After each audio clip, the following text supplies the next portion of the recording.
chèvre de ma mère. Introduction. Enseignant aux autres, j'ai fini par beaucoup apprendre sur les raisons pour lesquelles nombreux sont et demeurent pauvres, malgré leurs efforts pour sortir de la misère. D'un côté, il y a l'illusion d'avoir été formé à l'école sur les finances personnelles, et de l'autre, le manque de fonds. Beaucoup ont des rêves et des projets valables, mais pas d'argent pour les concrétiser. Évidemment, que pouvez-vous vraiment faire dans ce monde d'aujourd'hui sans un sou en poche? Cependant, si les fonds sont nécessaires pour la concrétisation de nos projets, que faisons-nous pour les obtenir? Généralement, rien du tout. Sinon attendre passivement qu'ils tombent un beau jour de quelque part. Malheureusement, cela n'arrive jamais. D'ailleurs, d'où viendraient-ils? J'ai rencontré de jeunes gens de moins de 30 ans qui épèrent des fonds pour réaliser leurs beaux rêves. Bon, ils sont encore jeunes. Si à leur âge ils ne les trouvent pas, ils se disent même que ce sera peut-être le cas à la trentaine. Par un heureux hasard, ils obtiendront l'argent tant espéré. J'ai également côtoyé des trentenaires qui attendent patiemment des fonds depuis leurs 20 ans. Peut-être se disent-ils, si nous ne les trouvons pas maintenant, nous les trouverons à la quarantaine ou à la cinquantaine. Pourtant, j'ai aussi croisé des individus de 40 et 50 ans, pauvres et humiliés par leur situation, qui affirment que, s'ils avaient eu des fonds, ils n'en seraient pas arrivés là. Ils ont attendu ces derniers durant toute leur vie et les attendent encore aujourd'hui. Qui sait? Patientent-ils en vain ou obtiendront-ils finalement cet argent lorsqu'ils n'auront plus de force pour entreprendre quoi que ce soit? Vraisemblablement, le malheur de nombreux vient du fait qu'ils attendent l'argent à vie. Ils ne comprennent pas qu'avant eux, plusieurs ont fait de même et ont achevé leur vie dans la pauvreté. En Afrique, j'ai rencontré des auditeurs qui affirment attendre des fonds de démarrage provenant de leur famille résidant en Europe. Et en Europe, lors de mes conférences et voyages, j'ai discuté avec des immigrés qui prévoient de rentrer en Afrique une fois l'argent reçu.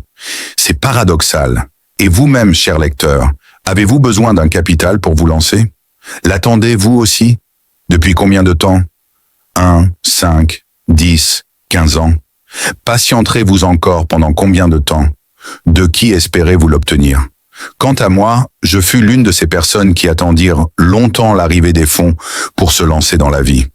J'avais frappé à toutes les portes, celles de ma famille, des connaissances, des organismes, des banques et des structures gouvernementales. Mais sans succès. À mes 28 ans, il n'était toujours pas dans mes poches. C'est alors que je me fis cette réflexion. Comment devenir riche en partant de rien? Ce questionnement m'obligea à découvrir ce qui a permis à certaines personnes de devenir riches à partir de rien. Car lorsqu'il est question de devenir riche, certains principes sont incontournables. L'un des principes capitaux est celui que je traite dans ce livre intitulé « La chèvre de ma mère ».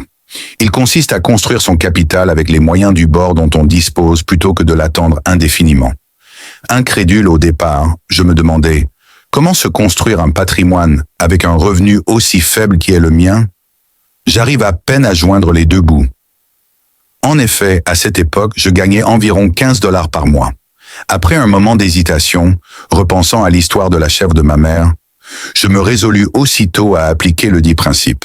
Après un début difficile, je finis par construire petit à petit un capital. Et quelques années plus tard, à mes 35 ans, j'avais déjà un patrimoine de plus d'1 million de dollars américains. Pendant ce temps, beaucoup d'amis et aînés continuaient à attendre des fonds malgré les années passant.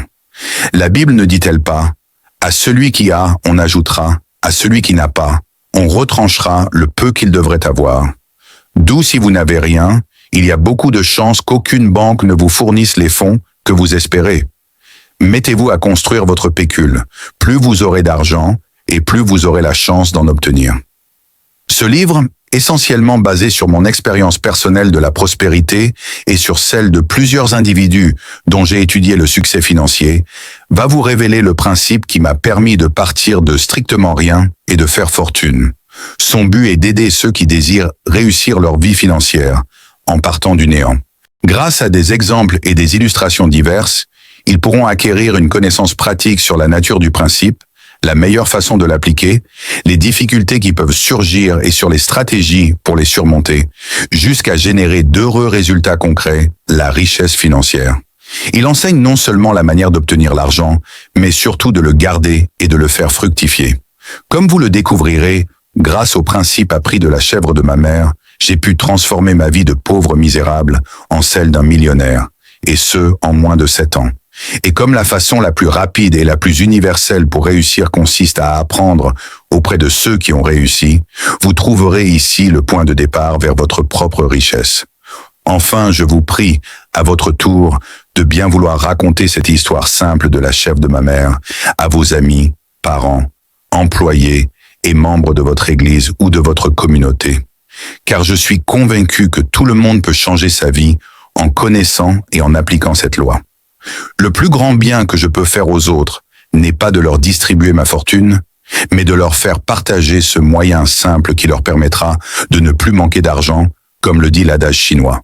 Mieux vaut apprendre à quelqu'un à pêcher plutôt qu'à lui donner du poisson. Quand vous aurez fini la lecture de ce livre, revenez sur cette page pour répondre à ces questions. Pouvez-vous aussi devenir riche? Quel est le secret? Avez-vous compris le chemin qui mène vers la richesse? Êtes-vous prêt à appliquer ces principes? Première partie, la chèvre de ma mère premier. Voici l'histoire de la chèvre de ma mère. Mon père biologique était un homme très entreprenant. Lorsque je suis né, en 1979, il disposait d'une grande ferme-compte, non des plantations de café, des troupeaux de bœufs, des chèvres, des moutons et des volailles. Il était sans doute l'un des plus riches du village et de la contrée. Nous mangions de la viande à volonté et notre vie était agréable.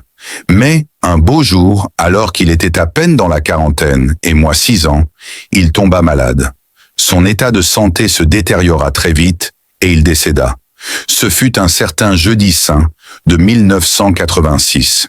Il fut enterré le Vendredi Saint au soir, le village n'ayant pas de morgue pour garder le corps. Notre peine s'associa à celle de Jésus sur la croix. Notre vie bascula en une fraction de seconde juste après son enterrement. Car, selon la coutume en vigueur dans notre village perdu d'Afrique, les biens d'un homme n'appartiennent pas à ses enfants, mais à sa famille, et donc à son clan. Mes cousins paternels étaient dès lors des héritiers légitimes des avoirs de mon père, leur oncle. Ce système se nomme le matriarcat. Il est en vigueur dans certains coins du continent africain. Il s'agit vraisemblablement de la forme la plus primitive de l'organisation sociale. Mais, hélas, la tradition étant sacrée, qui pourrait la remettre en cause? Surtout pas ma mère qui avait grandi dedans. Nous devions donc quitter la maison paternelle et laisser tous les biens, y compris nos lits en bois et nos gobelets en plastique. Cependant, en signe de reconnaissance et par pitié pour nous, on offrit généreusement à ma maman et à la coépouse de son mari, mon défunt père étant polygame, une chèvre à chacune. C'est de ce drame familial que naquit cette fameuse histoire de la chèvre de ma mère, qui me conduisit à construire mon propre capital à partir de petites économies. Mes auditeurs aiment souvent que je la leur raconte dans mes conférences. Par la suite, ils m'ont vivement encouragé à l'écrire sous forme de livre. C'est ce que j'ai fait afin d'aider tous ceux qui cherchent à se lancer dans la vie sans argent et qui n'ont pas l'occasion d'assister à mes conférences. Selon eux, cette analogie avec la chèvre de ma mère permet de mieux comprendre le secret grâce auquel je suis parti de strictement rien et de bâtir une grande affaire me rendant millionnaire en 7 ans seulement. Nous nous mîmes alors en route vers le village de ma mère, situé à quelques 10 kilomètres de la ferme, laissant derrière nous cette dernière avec ses plantations vertes de café, ses troupeaux et ses volailles. Ma mère rentrait ainsi au bercail avec ses 5 enfants et une chèvre après avoir été mariée durant un quart de siècle avec mon père qui nous avait laissés seuls face à une tradition impitoyable. Notre chèvre, attachée à une corde, marchait devant nous sous la direction d'un frère aîné du nom de Patrice. Une chèvre, oui, cette chèvre. C'était notre seul héritage, notre seule richesse. Notre vie en dépendait. Mais en tant qu'enfants, nous étions trop jeunes pour comprendre pleinement la situation dans laquelle nous nous trouvions à ce moment-là. Mais route faisant vers le village de ma maman, les larmes incessantes qui coulaient continuellement sur ses joues nous laissaient entendre que ce voyage n'était pas une randonnée touristique. 2. Pourquoi la chèvre ne devrait-elle pas être tuée? Arrivés au village, nous dûmes faire face aussitôt à une vie très difficile sur tous les plans. Les habitudes, spécialement alimentaires, n'étaient plus les mêmes. Oui, la vie peut vraiment basculer, croyez-moi. Nous refusions ce nouveau régime alimentaire basé essentiellement sur des feuilles de manioc, de patates douces ou de courges, préférant notre viande habituelle. Dès lors, nous demandions quotidiennement et avec insistance à maman de tuer la chèvre pour la manger. Notre mère souffrait terriblement de cette situation. Et pourtant, malgré ce fait et nos incessantes supplications, elle refusait de commettre cet acte. Nous étions déçus de son comportement et la considérions comme méchante. Un beau soir du mois de mai 1986, elle nous réunit autour du feu de bois et nous expliqua sa décision, les larmes aux yeux. « Je fais cela pour votre bien, car si nous ne mangeons pas cette chèvre immédiatement, nous pouvons espérer sortir de la situation actuelle. Mais si par contre nous la mangeons aussitôt, après cela nous ne pourrons plus jamais nous en sortir. Comme je n'aurai plus de quoi subvenir à vos besoins, en conséquence vous allez mourir l'un après l'autre. » Sur quoi les aînés se mirent à pleurer, car ils avaient enfin pris conscience de la gravité de notre situation. Plus tard, j'appris que, dans la seconde situation, j'aurais été le premier à mourir, étant le plus jeune et donc le plus fragile. Effrayés à l'idée que nous risquions notre vie, ils demandèrent à ma mère de ne pas la tuer. Dieu merci. On lui donna alors le nom de Mussolwoni, source de la vie. En évoquant ce souvenir, l'émotion me gagne. Mussolwoni, cette seule chèvre de laquelle dépendait toute notre vie, mangeait dans nos mains. Elle passait ses soirées accroupie, à côté de nous, autour du feu, au lieu d'être avec les autres chèvres du village, sentait l'affection et l'attention que toute la famille lui portait. La nuit, elle dormait à la porte de notre case en paille. Elle savait combien d'elle dépendaient nos vies. Troisième. Enfin, le miracle s'accomplit très vite. Mussolwoni, l'unique chèvre de laquelle dépendait tout notre avenir, commença à prendre du poids. Et un beau matin, à la grande surprise de toute la famille, le miracle surgit. Elle donna naissance à une petite jolie chèvre. Vous ne pouvez imaginer notre joie et notre excitation. Nous avions à présent 2 chèvres. Puis quelques mois après, Mussolwoni mit encore bas, cette fois-ci de jumelles. Les chèvres ne sont pas comme des vaches qui attendent plusieurs années pour se multiplier. La scène se répéta régulièrement. L'animal était décidé à nous sauver. Elle engendrerait des jumeaux ou des triplés. Ces petits, à leur tour, procréèrent par une combinaison incroyable. Quelques années plus tard, la famille possédait un troupeau de chèvres et de boucs qui nous servaient pour tous nos besoins, tant en termes de scolarité que d'alimentation. Nous avions retrouvé notre situation d'avant la mort de notre père. Quatrième. L'avenir sacrifié. Vous savez désormais ce qui s'est passé avec la chèvre de ma mère. D'elle est né un grand troupeau. Mais qu'en était-il de celle de ma belle-mère? Elle aussi s'était rendue au village de ses oncles, avec nos demi-frères orphelins, et leurs chèvres pour mener une vie de souffrance. Confrontée à des difficultés d'alimentation et à d'autres besoins urgents, elle se résolut à tuer et à manger son animal, sans trop attendre. Sa chèvre fut donc sacrifiée avant d'avoir une descendance, tout cela pour une satisfaction immédiate. Nous apprîmes la nouvelle un beau jour lorsqu'elle nous rendit visite au village de ma mère. Entre parenthèses, je tiens à vous préciser que ces 2 femmes étaient en réalité des rivales, comme l'on dit aujourd'hui, même si nous pensions qu'elles étaient des sœurs, l'aînée et la cadette, d'une même famille, tellement elles paraissaient s'entendre merveilleusement bien. Je me demandais comment mon père avait réussi un tel exploit.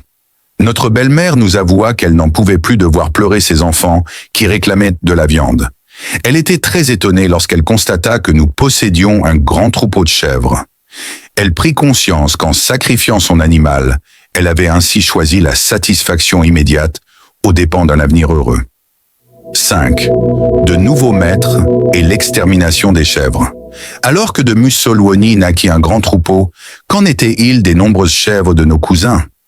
Le troupeau avait-il doublé ou triplé? Rien du tout.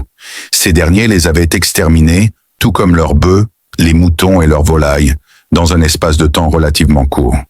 Que voulez-vous?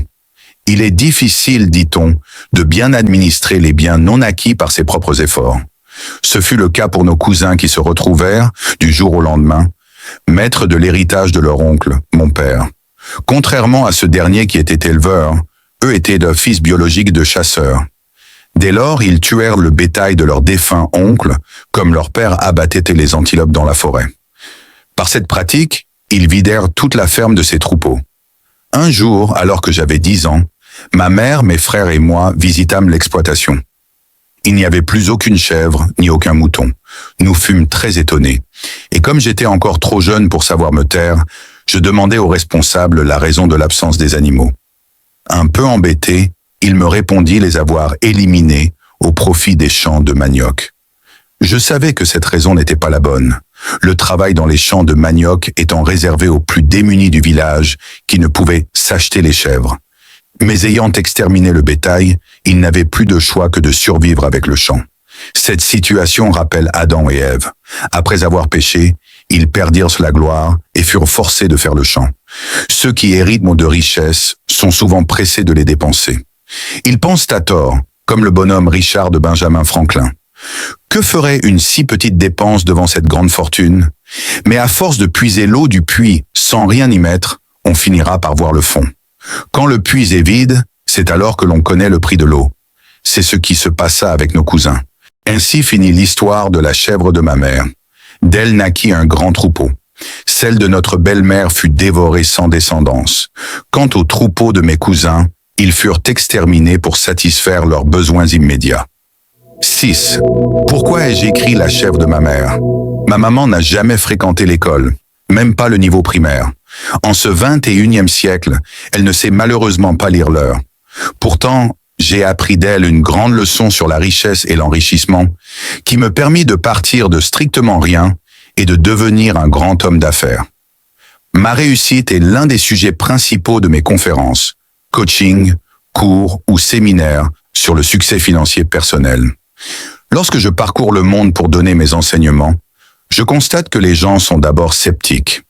Victimes d'une idéologie coloniale selon laquelle il n'est pas bon de vouloir devenir riche, nombreux ne peuvent plus se libérer de cette croyance. Pour eux, avoir beaucoup d'argent, c'est un péché. Mais après mes interventions, nombreux sont ceux qui finissent par comprendre qu'il n'y a pas de mal à vouloir avoir plus. Alors renaissent en eux le désir de réussir et un intérêt pour le succès financier. C'est alors qu'ils me demandent s'ils peuvent, eux aussi, au vu de leurs circonstances difficiles, espérer réussir comme moi. Ce à quoi j'ai toujours répondu énergiquement. Oui. Selon moi, il est possible et restera toujours possible pour quiconque voudrait réussir à faire non seulement comme moi, mais aussi voir plus, s'il applique les principes que j'avais moi-même aussi appliqués pour résoudre mon problème. Ils se demandent presque toujours comment ils peuvent y parvenir alors qu'ils n'ont pas de fonds pour commencer. Plusieurs ont des idées géniales, mais pas d'argent. Je leur raconte alors l'histoire de la chèvre de ma mère, une analogie qui prouve que la réussite reste envisageable et accessible. Dieu merci. Car partant de cette histoire, nombreux avouent parvenir à une bonne compréhension du principe de la création des richesses et finissent par se convaincre qu'ils peuvent eux aussi prendre leurs avenirs en main. De même à vous, lecteurs de cet ouvrage, s'il y a, en votre fort intérieur, un réel désir de réussir, et si le manque de fonds vous freine, cette expérience peut vous aider, premièrement, à comprendre la loi à laquelle obéit inconditionnellement la richesse, et deuxièmement, à en faire la meilleure application possible afin de transformer votre avenir financier. La simplicité de l'histoire de la chèvre de ma mère devrait vous convaincre que vous pouvez vous aussi devenir riche, quelle que soit votre situation actuelle. En effet, cette sagesse simple contient un secret puissant qui peut transformer le destin de ceux qui la comprennent et l'appliquent. Il est ce principe de base par lequel toutes les grandes fortunes auprès desquelles recourent nos gouvernements avaient été construites avant le XVIIIe siècle. 7. L'expérience de mon échec. Un diplôme pour rien. Je suis d'une génération qui a grandi avec l'illusion selon laquelle à l'école on nous apprenait comment réussir financièrement. Nos parents ne nous apprenaient que cela. Vas à l'école si tu veux devenir quelqu'un. Si tu obtiens un bon diplôme, tu gagneras bien ta vie. D'ailleurs, la majorité de nos revenus provenant des chèvres fut investie dans mes études. Je fus le premier de toute la famille à fréquenter l'université. Mes études achevées, j'étais convaincu que j'étais bien formé pour travailler et devenir riche. Mais je fus confronté à un problème de taille. Je ne trouvais aucun emploi valable avec mon diplôme de philosophie. 3 ans après mes études, je travaillais dur car je voulais réussir, mais ne gagnais mensuellement que l'équivalent de $15. Le temps avait changé. Nous étions en période de chômage. Le seul fait d'être titulaire d'un diplôme n'ouvrait plus automatiquement les portes aux bons emplois. Pour la première fois dans l'histoire de nos jeunes nations, On dénombrait plus de diplômés que d'emplois disponibles. S'il y avait des chômeurs parmi les juristes, les ingénieurs et les économistes, nous autres, philosophes, n'avions rien à espérer. C'était une branche qui ne payait pas. Je l'avais suivie faute de mieux, car c'était la faveur que les missionnaires me faisaient, dans l'espoir que je pouvais devenir prêtre. À 28 ans, je pris conscience que mon rêve de réussite ne se réaliserait peut-être jamais, d'autant plus que le diplôme universitaire pour lequel j'avais consacré toute ma jeunesse n'était plus la garantie d'un succès. C'était un papier sans valeur. Je craignais d'entrer dans la trentaine sans avoir fondé une famille et sans être capable de me prendre en charge, ainsi que ma maman qui m'avait élevé grâce à sa chèvre. J'étais terrifié et préoccupé. Voulant absolument réussir, je tentais de toutes mes forces de trouver un travail, mais en vain. Puis je cherchais une bourse pour sortir du pays et parfaire mes études, espérant ainsi qu'un diplôme m'aiderait à réussir. Mais les portes des bourses étaient hermétiquement fermées. J'élaborais plusieurs projets intéressants et me mis à la quête d'un financement. Là aussi sans résultat. Après plusieurs vaines tentatives pour gagner davantage, ma situation devenait de plus en plus précaire. Je pense que vous êtes déjà passé par ce moment où la vie paraît sans issue. Je ne voyais vraiment pas gagner ma vie sans un bon emploi. C'est alors que je réfléchis pour la première fois en ces termes. Comment ma mère, qui n'avait pas été à l'école, avait-elle réussi de nous élever tant bien que mal? Mais moi, malgré mon diplôme, je ne suis même pas à mesure de me prendre en charge. Lorsqu'on est issu d'une famille pauvre, peut-on espérer réussir malgré tout? Comment trouver des fonds de départ pour se lancer dans une affaire? À ces questions, toutes les leçons apprises à l'école semblaient inefficaces. Vous ne me croyez peut-être pas maintenant, mais un jour, vous me donnerez raison. L'école peut tout apprendre, sauf comment remplir ses poches. Même si nous voyons aujourd'hui en Afrique que des millions de gens qui sont sortis de l'école conventionnelle ne sortent pas de la pauvreté, personne n'a le courage de remettre une certaine conception en cause. Réussir financièrement semble être le plus grand défi de la majorité des Africains, même parmi les plus diplômés. Même si certains inconscients continuent à répéter machinalement que l'argent est la source de tous les maux. Je pense que c'est le contraire. C'est la pauvreté qui est la source de beaucoup de difficultés, et notre continent en est la preuve. Ne trouvant aucune réponse satisfaisante à mes questions, je me posais une autre interrogation. Comment ma mère, illettrée, est-elle parvenue à nous élever, alors que moi, avec un important diplôme, je n'arrive à rien du tout? 8. Le secret de ma mère. Une question bien posée peut contenir une bonne partie de la réponse.